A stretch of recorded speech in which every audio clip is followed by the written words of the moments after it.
Onto a major row that has erupted after police chiefs in Britain have reportedly been asking their officers to address prostitutes as sexual entrepreneurs. Chillingly, 9,000 potential rape gang cases have been reopened in London. In the UK, police say they've carried out the country's largest operation against mobile phone thieves, smashing a gang suspected of smuggling tens of thousands of devices to China.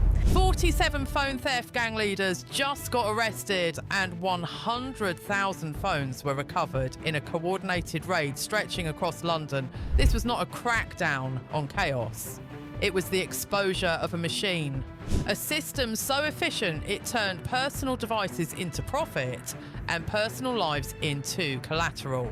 And it's raising big questions. Is this the crime we've been ignoring for too long? Tonight we break down how this operation worked, why the number 100,000 seized phones barely scratches the surface, and what investigators now fear may be happening in other cities. A city wakes up to a raid. The first thing many people saw was not a headline. It was light. Blue pulses bouncing off wet brick at the edge of their curtains. Vans in narrow streets usually left to delivery drivers and dog walkers. Doors opened a fraction as neighbours tried to work out whether this was some local argument gone wrong or something bigger.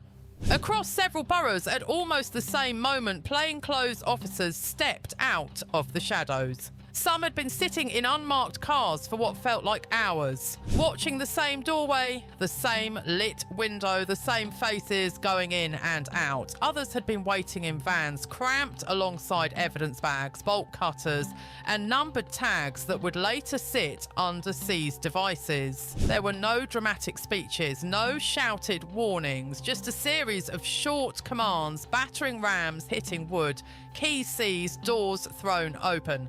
Inside, the air in some properties was thick with the smell of cheap packaging and overheated chargers. Tables were covered in rows of phones, some pristine, some cracked, some already half dismantled. On one estate, residents watched as bags and boxes were carried down stairwells, each one heavier than it looked. On another street, people on their way to early shifts slowed down, trying to make sense of officers in forensic suits moving in and out of a lockup they had walked past 1,000 times without really seeing. This did not feel like the tidy end of a detective drama. It felt messy, unfinished, because alongside the suspects and the seized devices, there was something else lingering at the edge of the scene.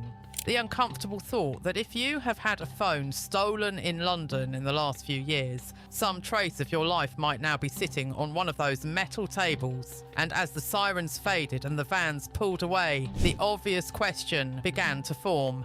If this is what the National Crime Agency is willing to show us today, what have they been quietly watching for months that we still have not been allowed to see? Why this raid matters. On the surface, it is easy to shrug. Phones go missing every day. Insurers exist for a reason. People move on. But the scale of this operation forces a different calculation. When investigators talk about more than 100,000 devices connected to a single criminal network, they are not describing opportunistic street crime. They are describing infrastructure. Officials say this was not simply about snatching phones and selling them on. This was a business model that turned modern life into inventory. Every device taken on a night bus outside a club in a crowded market became raw material. Within minutes, specialists would be trying to break into banking applications, email accounts, cloud storage, and verification messages. For years, many of us have been told that our phones are safe as long as we know our codes, as long as we report quickly, as long as we trust the systems built around us. Tonight, that reassurance feels thinner, because if one criminal network can gather this many devices without causing a nationwide panic, it suggests something uncomfortable. The damage was happening quietly in individual lives, never quite loud enough all at once to force a response. This raid matters because it pulls all of those quiet disasters into one frame. Thousands of people standing in the rain after realising their phone has gone, trying to borrow a stranger's device to call their bank. Thousands more staring at a letter weeks later, telling them about a loan they never asked for, A card they never applied for, a debt they never agreed to carry. Authorities will point to this operation as proof the system works. That patient investigation eventually lands at the top of the chain. Maybe they are right, but if that is true, it raises another sharper question. If this is what it takes to bring down one network, how many others are still running tonight, quietly confident that nobody is looking high enough to see them? Before we go further, pause for a second, folks, because what you're hearing isn't just a crime story. It's a reminder of how exposed everyday life has quietly become. We walk through the city, holding everything, banking info, personal messages, identity documents, in a device that can disappear in a heartbeat. So let me ask you this. Do you think the system is built to protect you or just to clean up the mess afterward? Drop your thoughts in the comments. Your perspective is part of this conversation. And if you're finding stories like this important, hit like so it reaches more people before it disappears into the scroll. The more attention these issues get, the less quietly they can be ignored. Inside the phone theft machine, to understand how a network like this survives long enough to stockpile more than 100,000 devices, you have to stop thinking about lone thieves and start thinking about a production line. Investigators describe 3 rough layers, each feeding the next. At the bottom, there are the faces everyone notices, but nobody really remembers. Young men weaving through packed pavements, lingering around late-night venues, hovering near busy junctions. Some move on foot, working in pairs. Others move on stolen motorbikes, helmets, masking expressions as they sweep past queues and bus stops. Their job is simple: volume. The more devices they bring in, the better they're standing, the better they're cut. They are the visible part of the chain, but not the important one. Further up, in back rooms and upstairs flats, another group sits hunched over cheap desks. There are a lot of victims, there's thousands of victims. Phones snatched in an instant. Surrounded by tangled cables and half-dismantled devices. Their work is slower, more methodical. They are not interested in the screen in your hand. They are interested in the life behind it. They know that most people reuse the same personal identification numbers, the same passwords, with one digit changed. They know that many banking applications will open with a face scan if the phone is still warm from the person who owned it. They know where to look for reset codes, for confirmation messages, for that one email that unlocks the rest. Once the phone is unlocked, it stops being a device and becomes a dossier. Contact lists, location histories, photo libraries, saved documents, scanned identification. Everything that makes you you in the modern world compressed into a rectangle of glass and metal. Some information is stripped out instantly and sold on through online channels that never ask questions. Other devices are repackaged, their serial numbers altered, their histories wiped as much as possible before being shipped abroad in bulk. Above all of this, often barely visible even to those doing the day-to-day work, sit the organisers. They do not stand on street corners. They do not hover outside clubs. They move money, not phones. Their conversations are about percentages, shipping routes, exchange rates. They are the ones who understand that a single stolen device is a nuisance, but tens of thousands of them processed efficiently become something else. A reliable stream of income that can be laundered, invested, hidden in legitimate businesses. The raid that played out across London is the first time many people will have seen that whole chain at once. Street-level theft, processing hubs, storage units full of boxed, labelled devices waiting for their next journey. It is a rare glimpse behind the curtain. And it leaves one nagging thought. If an operation can grow this big without forcing itself into the national conversation, what else is being treated as everyday inconvenience when it is actually organised extraction on a city-wide scale? The lives inside each device. It is tempting, especially for those who have never lost a phone, to see all of this in terms of hardware. Screens, batteries, plastic cases. A stack of devices on a police station floor looks like a stack of replacements waiting for a warehouse shelf. But when you listen to victims, the picture changes. Each device is less like a gadget and more like a locked room full of memories, connections, and obligations. One woman describes a night out that ended 15 seconds after a stranger bumped her shoulder. By the time she realised her phone was gone, it was already off the network. In the days that followed, it was not the contractor that hurt. It was the slow discovery of what she had lost. Years of photographs of her children, never backed up, voice messages from a relative who had passed away, notes from therapy sessions she had never meant anyone else to read. A student talks about how his stolen phone became the starting point for a different kind of theft. Within hours, his email had been accessed. Within days, applications had been submitted in his name for credit he never wanted. Letters arrived at his shared flat, addressed to versions of himself he did not recognise, carrying debts that would take years to untangle. The phone was gone. The consequences stayed. A small business owner remembers how their entire workday lived inside one device. Contact lists, messaging threads with clients, authentication applications for online banking and accounting software. When the phone vanished from a cafe table, it took the business with it. Payments were missed, orders were lost. The trust built with customers over years frayed in a single weekend. These are not isolated stories. They are part of the reason investigators describe this raid in terms of harm, not just numbers. A phone is a key, and many of us have, without thinking about it, built our lives around the assumption that the door it opens is secure. Some of the people whose devices now sit in evidence bags will eventually get a letter or a call telling them their phone has been recovered. Many more will never hear a word. Their devices will be logged, analysed forensically, and in time destroyed. They will not know when investigators scroll past the last photo they took before the theft, or when some fragment of their data quietly helps link one suspect to another.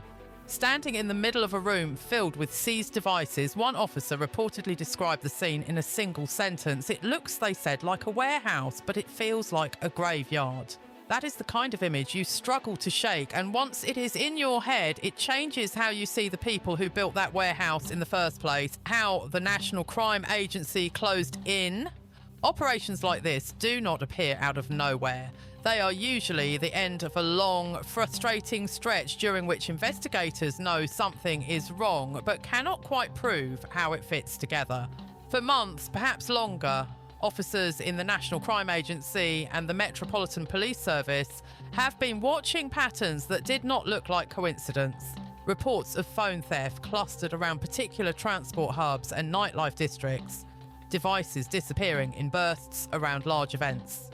Victims describing the same kind of grab, the same confusing blur of movement, the same delayed realisation that their digital life was no longer in their pocket. On their own, each of those incidents looked routine. Taken together, they began to resemble a map. Analysts started tracing where stolen devices reappeared in data streams before vanishing again. They followed subscriber identity module changes, cross-checking them against export records and customs data. They examined money flows, tiny deposits moving through online wallets, and overseas accounts in ways that did not match legitimate trade. As that picture sharpened, attention turned to physical locations. A shipping company that kept appearing in customs documents, a row of lockups that quietly changed tenants but never seemed to change use. A handful of small repair shops where the same faces turned up on closed-circuit television footage, taken miles apart. Surveillance teams began the slow, careful work that never makes it into official statements. Long hours in parked cars, camera lenses trained on doorways, lists of license plates, notes about who visited whom and when. Even then, there was no guarantee that what they were seeing would be enough to justify a raid, let alone a set of arrests that would stand up in court. At some point, though, the balance tipped. The risk of moving too early was weighed against the risk of letting the network run for another month, another year, another festival season. Plans were drawn up for simultaneous entries to minimise the chance that one tip-off would send suspects scattering and evidence burning. The result is what played out across London in the early hours. Doors broken open in different postcodes within minutes of each other. Suspects pulled from beds or stopped as they tried to leave. Phones still midway through being wiped. Packing lists abandoned on tables. Investigators will, in public, stress the professionalism, the coordination, the importance of interagency cooperation. Privately, some of them may admit to a different emotion: relief. And not just at the arrests, but at finally being able to show the public that the invisible work had a purpose. And yet, even as the National Crime Agency details its success, there is another, quieter thought running alongside the official narrative.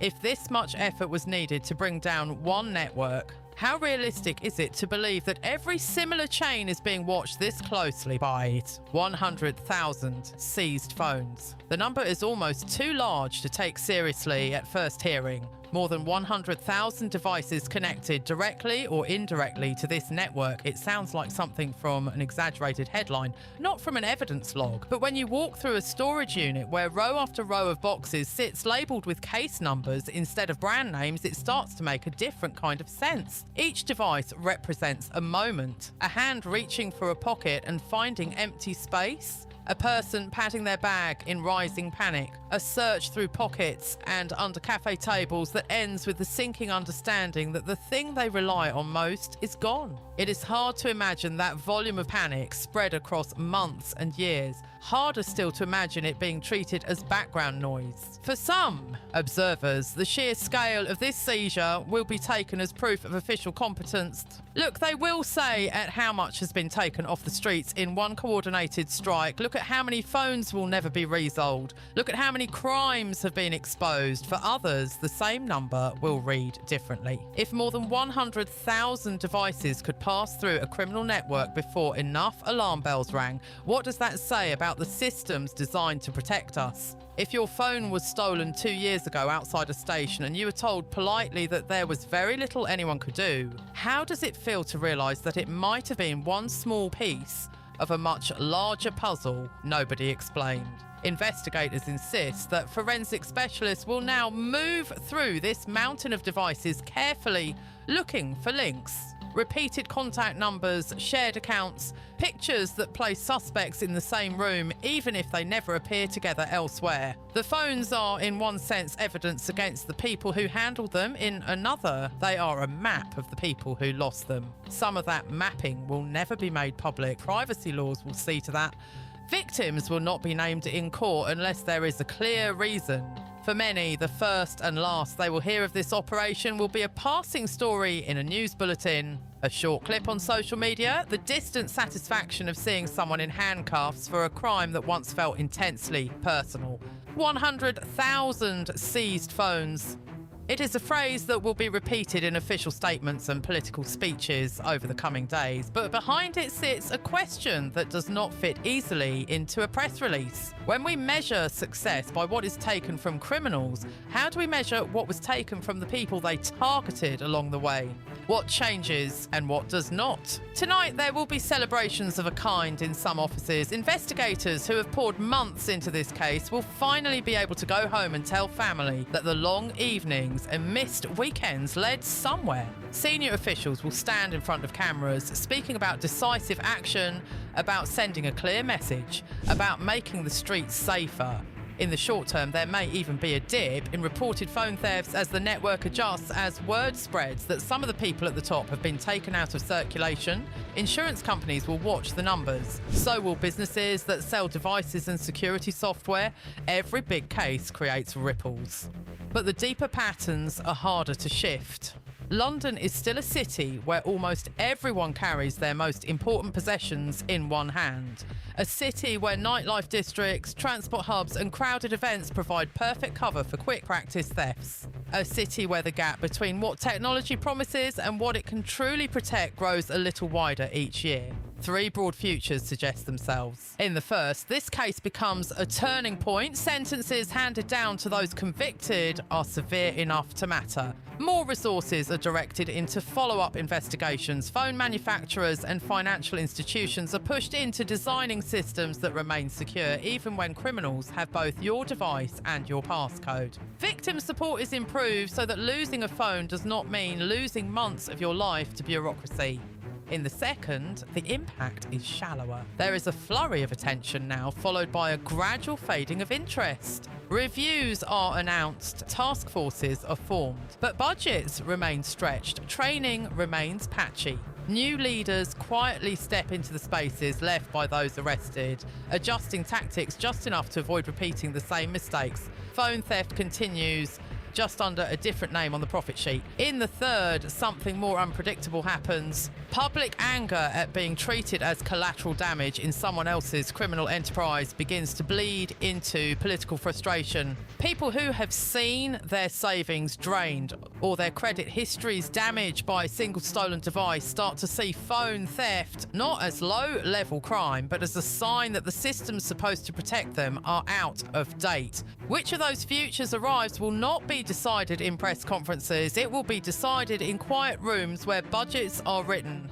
in design meetings where engineers argue over how much friction ordinary users are willing to accept in the name of security, in courtrooms where judges decide whether to treat high-volume phone theft networks as organised crime or as something closer to nuisance.